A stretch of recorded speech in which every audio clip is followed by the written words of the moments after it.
it is a film called The Idea of You.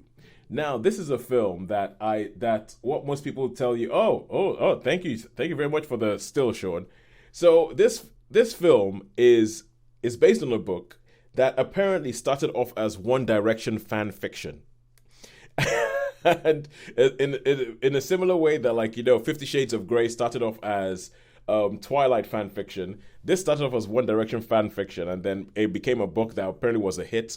I can imagine the demographic that it was a hit with, and this stars Anne Hathaway as a 40-something-year-old woman who is she is divorced. She has a teenage daughter, and there is this boy band called Ocean Drive or something like that. They have a really forgettable name.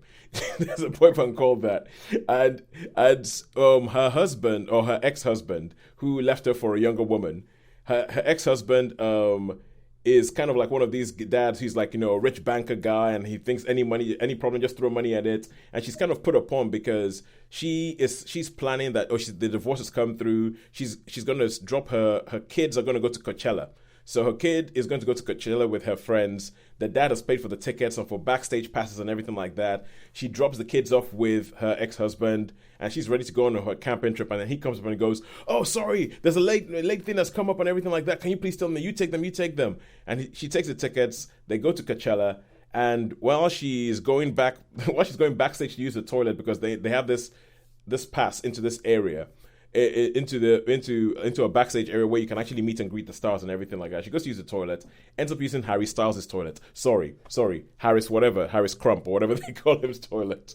She ends up using not Harry Styles. no, not Harry Styles. He is not Harry Styles. They make very clear that he's not Harry Styles. He just has an English accent. He just has tattoos in very similar places to Harry Styles, and he's just around about the same age as Harry Styles.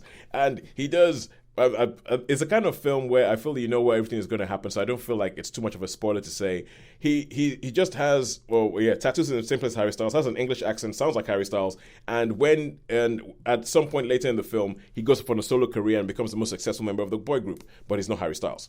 And the whole idea behind it is that she goes there, and this is a boy band that her daughter used to have pictures up on the wall of, and she meets this guy. They get together. Let's put it that way. They get together, but she's 40, he's 24. She's 40, he's 24, and then the whole thing goes into this. It becomes a whole thing of she's like, oh, but I can't really go out with you because if I go out with you, what will my daughter think? What will people think? I'm like, like almost double your age and everything like that. He's like, I don't care, blah blah blah blah, and then it goes into the whole thing where it breaks out and people realize that she's going out with this guy. The internet hate that gets thrown her way. Like, imagine if anybody starts going out with Harry. Also, Harry Styles has a history of dating older women, but never mind. I think Olivia Wilde, Caroline Flack. I mean, it's kind of like but it's not Harry Styles. It's not Harry Styles, and it's essentially a romantic comedy. It's a romantic comedy, and all the beats of a romantic comedy are there. All the things that August Rush. That's the name of the band. August Rush. August Rush. I told you it was forgettable. You've forgotten it already.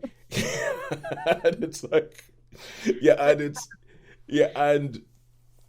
and so it's a romantic comedy. It's like a well-made romantic comedy that hits all the bits that you want romantic comedy. It's not going to challenge you too much. There is the bit where something comes up that challenges their love, and will they overcome it? And it's just that now that the themes are a little bit more grown up than you have in your average 20-something-year-olds in romantic comedy, because they're a little bit more grown up and all that. The ending of the film is quietly controversial.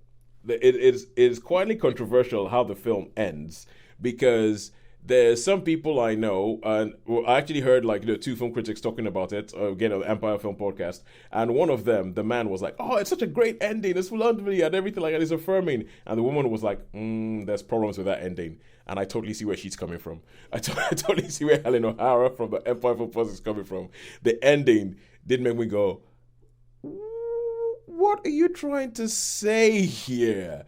But it's a 3-star. It's a 3-star movie. It's a dyed in the wool 3-star movie. I think Anne Hathaway is great. Nicholas Gaseltine. It shows that he's or is it Gaseltine? He's showing that there is that he could be a star of the future because he was in Bottoms, he was in Mary and George, which is on Sky, and he's up and coming, and I think he carries the film quite well. He and Anne Hathaway like good together.